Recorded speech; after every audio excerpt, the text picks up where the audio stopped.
اب آپ پوچھیں گے کہ پورا مسلمان بننے کا مطلب کیا ہے؟ آئیے میں آپ کو بتاؤں کہ سچا مسلمان کسے کہتے ہیں اور ایمان کے معنی کیا ہیں۔ آپ کو معلوم ہے کہ انسان ایک کلمہ پڑھ کر مسلمان بنتا ہے، اور وہ کلمہ بھی کچھ بہت زیادہ لمبا چوڑا نہیں ہے، صرف چند لفظ ہیں۔ لا الہ الا اللہ محمد الرسول اللہ، اللہ کے سوا کوئی خدا نہیں، محمد اللہ کے رسول ہیں۔ ان الفاظ کو زبان سے ادا کرتے ہی آدمی کچھ سے کچھ ہو جاتا ہے۔ پہلے کافر تھا، اب مسلمان ہو گیا۔ پہلے ناپاک تھا، اب پاک ہو گیا۔ پہلے خدا کے غضب کا مستحق تھا، اب اس کا پیارا ہو گیا۔ پہلے دوزخ میں جانے والا تھا، اب جنت کا دروازہ اس کے لیے کھل گیا۔ اور بات صرف اتنے ہی پر نہیں رہتی، یہ کلمہ ایسی چیز ہے جو غیروں کو ایک دوسرے سے ملا دیتی ہے اور اپنوں کو ایک دوسرے سے کاٹ دیتی ہے۔ باپ اگر کلمہ پڑھنے والا ہے اور بیٹا اس سے انکار کرتا ہے تو گویا باپ باپ نہ رہا اور بیٹا بیٹا نہ رہا۔ باپ کی جائیداد سے اس بیٹے کو ورثہ نہ ملے گا۔ گویا اس کلمے کا زور اتنا ہے کہ خون اور رحم کے رشتے بھی اس کے مقابلے میں کچھ نہیں ہیں۔ اب ذرا اس بات پر غور کرو کہ یہ اتنا بڑا فرق جو آدمی اور آدمی میں ہو جاتا ہے، یہ آخر کیوں ہوتا ہے؟ کلمے میں ہے کیا؟ صرف چند حرف ہی تو ہیں، لام، الف، ہے، میم، واو، سین اور ایسے ہی دو چار حروف اور۔ ان حرفوں کو ملا کر اگر منہ سے نکال دیا تو کیا کوئی جادو ہو جاتا ہے کہ آدمی کی کایا پلٹ جائے؟ آدمی اور آدمی میں کیا بس اتنی سی بات سے زمین و آسمان کا فرق ہو سکتا ہے؟ میرے بھائیو، تم ذرا سمجھ سے کام لوگے تو تمہاری عقل خود کہہ دے گی کہ فقط منہ کھولنے اور زبان ہلا کر چند حرف بول دینے کی اتنی بڑی تاثیر نہیں ہو سکتی۔ بت پرست مشرک تو ضرور یہ کہہ سکتے ہیں کہ بس ایک منتر پڑھ دینے سے پہاڑ ہل جائے گا، زمین شق ہو جائے گی اور چشمے ابلنے لگیں گے، چاہے منتر کے معنی کی کسی کو خبر نہ ہو۔ مگر اسلام میں یہ بات نہیں ہے۔ یہاں اصل چیز معنی ہے۔ الفاظ کی تاثیر معنوں سے ہے۔ معنی اگر نہ ہو اور وہ دل میں نہ اتریں اور ان کے زور سے تمہارے خیالات، تمہارے اخلاق اور تمہارے اعمال نہ بدلیں تو نرے الفاظ بول دینے سے کچھ بھی اثر نہ ہوگا۔ اس بات کو میں ایک موٹی سی مثال سے تمہیں سمجھاؤں۔ فرض کرو تمہیں سردی لگتی ہے، اگر تم زبان سے روئی لحاف پکارنا شروع کر دو تو سردی لگنی بند نہ ہوگی، چاہے تم رات بھر میں 1,00,000 تسبیحیں روئی لحاف کی پڑھ ڈالو۔ ہاں، اگر لحاف میں روئی بھروا کر اوڑھ لوگے تو سردی لگنی بند ہو جائے گی۔ فرض کرو کہ تمہیں پیاس لگ رہی ہے، اگر تم صبح سے شام تک پانی پانی پکارتے رہو تو پیاس نہ بجھے گی۔ ہاں، پانی کا ایک گھونٹ لے کر پی لوگے تو کلیجے کی ساری آگ فوراً ٹھنڈی ہو جائے گی۔ بس یہی حال کلمہ طیبہ کا بھی ہے۔ فقط 6-7 لفظ بول دینے سے اتنا بڑا فرق نہیں ہوتا کہ آدمی کافر سے مسلمان ہو جائے، ناپاک سے پاک ہو جائے، مردود سے محبوب بن جائے، دوزخی سے جنتی بن جائے۔ یہ فرق صرف اس طرح ہوگا کہ پہلے ان الفاظ کا مطلب سمجھو اور وہ مطلب تمہارے دل میں اتر جائے۔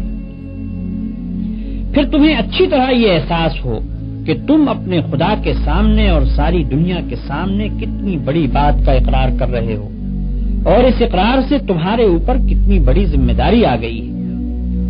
پھر یہ سمجھتے ہوئے جب تم نے اقرار کر لیا تو اس کے بعد تمہارے خیالات پر اور تمہاری ساری زندگی پر اس کلمے کا قبضہ ہو جانا چاہیے۔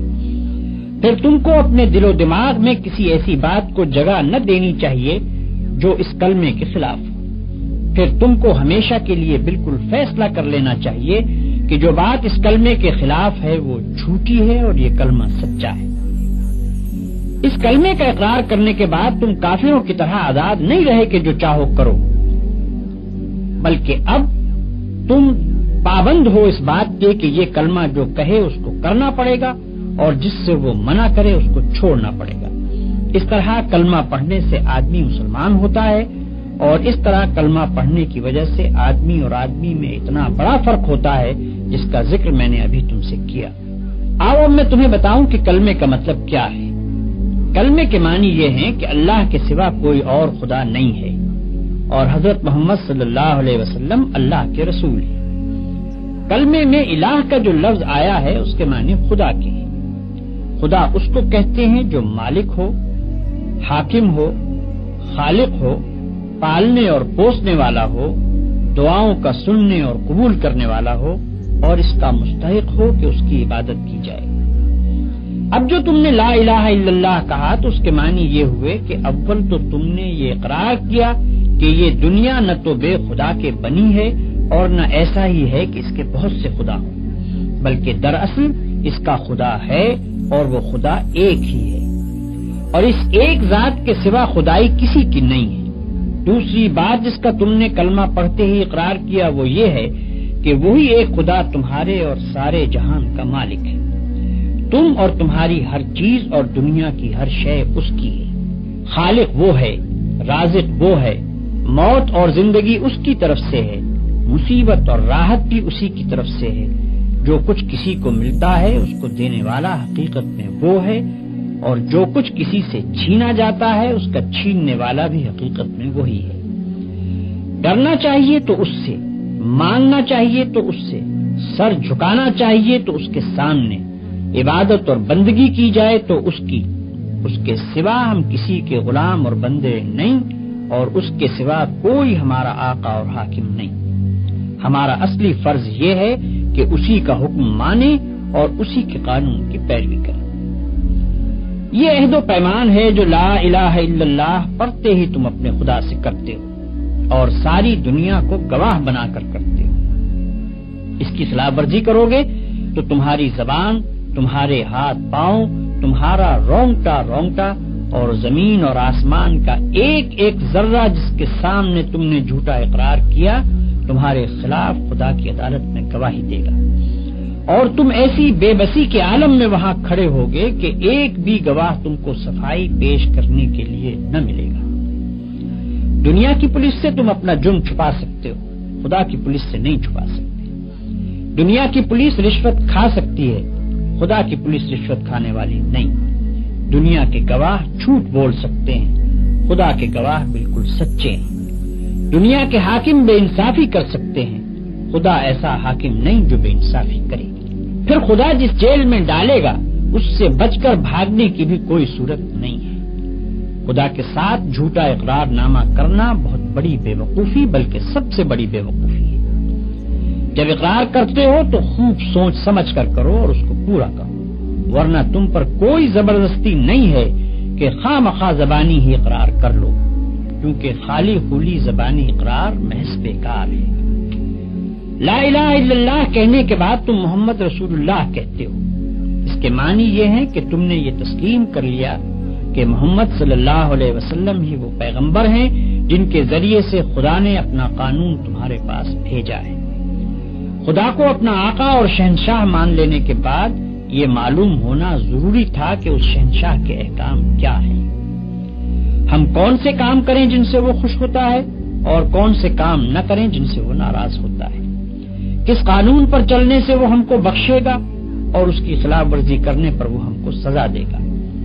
یہ سب باتیں بتانے کے لیے خدا نے محمد صلی اللہ علیہ وسلم کو اپنا پیغمبر مقرر کیا۔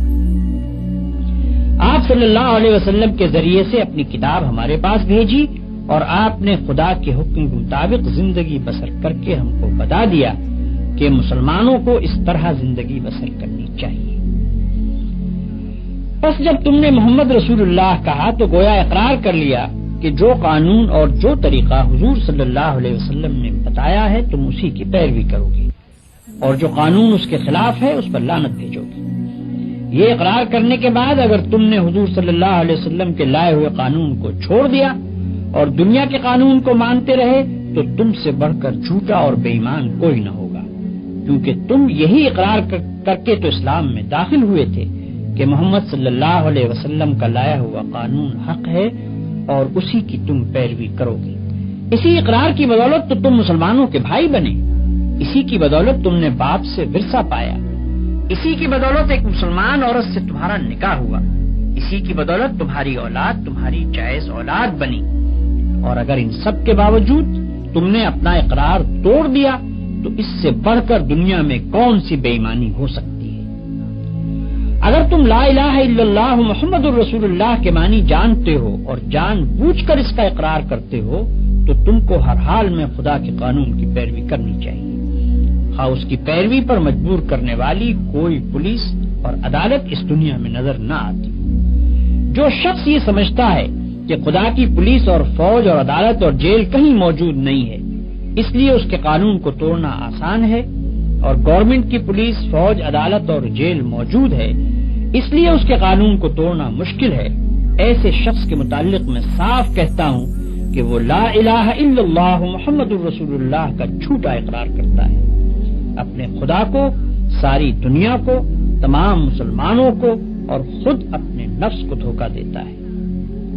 بھائیو اور دوستو، ابھی میں نے تمہارے سامنے کلمہ طیبہ کے معنی بیان کیے ہیں، اب اسی سلسلے میں ایک اور پہلو کی طرف تم کو توجہ دلاتا ہوں۔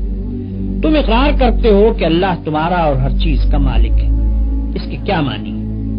اس کے معنی یہ ہیں کہ تمہاری جان تمہاری اپنی نہیں، خدا کی ملک ہے، تمہارے ہاتھ اپنے نہیں، تمہاری آنکھیں اور تمہارے کان اور تمہارے جسم کا کوئی عضو تمہارا اپنا نہیں، یہ زمینیں جن کو تم جوتتے ہو، یہ جانور جن سے تم خدمت لیتے ہو، یہ مال اسباب جن سے تم فائدہ اٹھاتے ہو، ان میں سے بھی کوئی چیز تمہاری نہیں، ہر چیز خدا کی ملک ہے اور خدا کی طرف سے عطیے کے طور پر تمہیں ملی ہے۔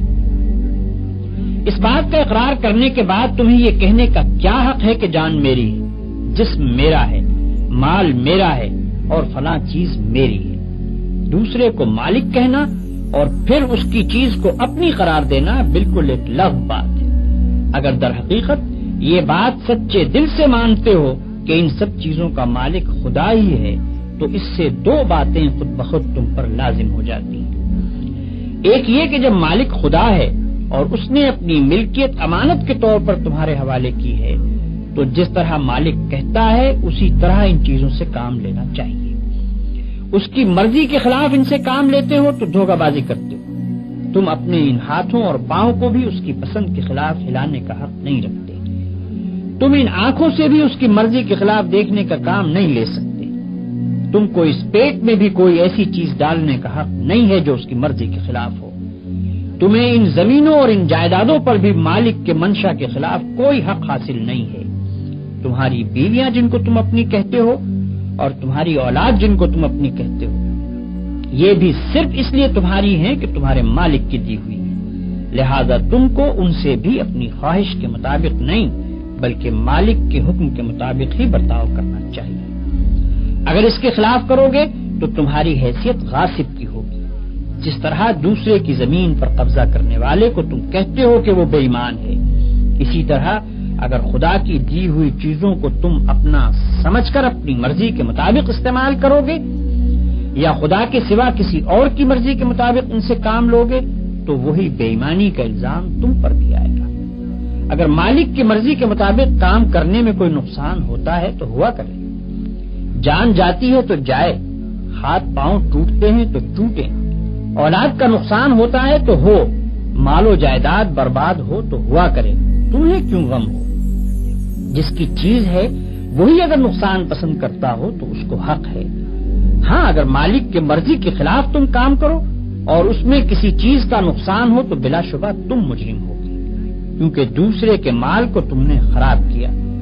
تم خود اپنی جان کے مختار نہیں ہو، مالک کی مرضی کے مطابق جان دو گے تو مالک کا حق ادا کر دو گے، اس کے خلاف کام کرنے میں جان دو گے تو یہ بے ایمانی ہوگی۔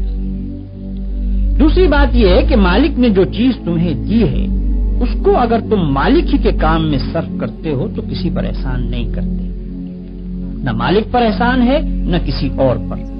تم نے اگر اس کی راہ میں کچھ دیا یا کچھ خدمت کی یا جان دے دی جو تمہارے نزدیک بہت بڑی چیز ہے تب بھی کوئی احسان کسی پر نہیں کیا، زیادہ سے زیادہ جو کام تم نے کیا وہ بس اتنا ہی تو ہے کہ مالک کا حق جو تم پر تھا وہ تم نے ادا کر دیا۔ یہ کون سی ایسی بات ہے جس پر کوئی پھولے اور فخر کرے اور یہ چاہے کہ اس کی تعریفیں کی جائیں اور یہ سمجھے کہ اس نے کوئی بہت بڑا کام کیا ہے جس پر اس کی بڑائی تسلیم کی جائے؟ یاد رکھو کہ سچا مسلمان مالک کی راہ میں کچھ خرچ کرنے یا کچھ خدمت کرنے کے بعد پھولتا نہیں ہے، بلکہ خاکساری اختیار کرتا ہے۔ فخر کرنا کار خیر کو برباد کر دیتا ہے۔ تعریف کی خواہش جس نے کی اور اس کی خاطر کوئی کار خیر کیا، وہ خدا کے ہاں کسی اجر کا مستحق نہ رہا، کیونکہ اس نے تو اپنے کام کا معاوضہ دنیا ہی میں مانگا اور یہی اس کو مل بھی گیا۔ بھائیو، اپنے مالک کا احسان دیکھو کہ اپنی چیز تم سے لیتا ہے اور پھر کہتا ہے کہ یہ چیز میں نے تم سے خریدی ہے اور اس کا معاوضہ میں تمہیں دوں گا۔ اللہ اکبر! اس شان جود و کرم کا بھی کوئی ٹھکانہ ہے؟ قرآن میں ارشاد ہوتا ہے کہ ان اللہ اشتری من المؤمنین انفسهم واموالهم بان لهم الجنہ، اللہ نے ایمانداروں سے ان کی جانیں اور ان کے مال خرید لیے ہیں اس معاوضے میں کہ ان کے لیے جنت ہے۔ یہ تو مالک کا برتاؤ تمہارے ساتھ ہے، اب ذرا اپنا برتاؤ بھی دیکھو۔ جو چیز مالک نے تم کو دی تھی اور جس کو مالک نے پھر تم سے معاوضہ دے کر خرید بھی لیا، اس کو غیروں کے ہاتھ بیچتے ہو، نہایت ذلیل معاوضے لے لے کر بیچتے ہو۔ وہ مالک کی مرضی کے خلاف تم سے کام لیتے ہیں اور تم یہ سمجھ کر ان کی خدمت کرتے ہو کہ گویا رازق وہ ہیں۔ تم اپنے دماغ بیچتے ہو، اپنے ہاتھ پاؤں بیچتے ہو، اپنے جسم کی طاقتیں بیچتے ہو اور وہ سب کچھ بیچتے ہو جس کو خدا کے باغی خریدنا چاہتے ہیں۔ اس سے بڑھ کر بد اخلاقی اور کیا ہو سکتی ہے؟ بیچی ہوئی چیز کو بیچنا قانونی اور اخلاقی جرم ہے۔ دنیا میں اس پر دغابازی اور فریب دہی کا مقدمہ چلایا جاتا ہے۔ کیا تم سمجھتے ہو کہ خدا کی عدالت میں اس پر مقدمہ نہیں چلایا جائے گا؟